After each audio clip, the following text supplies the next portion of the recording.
இப்போ பார்த்தீங்கன்னா சென்டரில் பார்த்தீங்கன்னா நல்லா ஃப்ளஃபியாக வர ஆரம்பிக்குது பார்த்தீங்களா? நான் சொன்ன மாதிரி இதே மாதிரி ட்ரை பண்ணுங்கள். ஸோ உங்களுக்கே தெரியுதுன்னு நினைக்கிறேன்.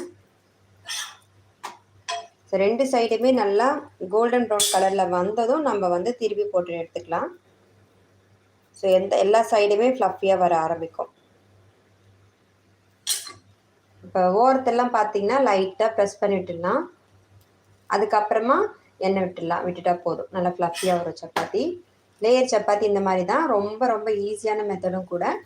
மறக்காமல் ட்ரை பண்ணி பாருங்கள். ஸோ இப்போ சைடில் பார்த்தீங்கன்னா நல்லா ஃப்ளஃபியாக வர ஆரம்பிக்குது. இப்போ எல்லா சைடுமே நல்லா ஒரு தடவை ப்ரெஸ் பண்ணி விட்டுடலாம். அதுக்கப்புறமா எண்ணெய் விட்டுடலாம். எண்ணெய் இல்லை பட்டர் ரெண்டுத்தில் எதுவும் விட்டுக்கோங்க. ஸோ போடுறதுக்கு முன்னாடி சப்பாத்தி போடுறதுக்கு முன்னாடி எண்ணெய் எதுவும் விட்டுறாதீங்க. அதே மாதிரி சப்பாத்தி உடனே மாவு சேர்த்ததும் உடனே வந்து எண்ணெய் விட்டுற வேணாம்.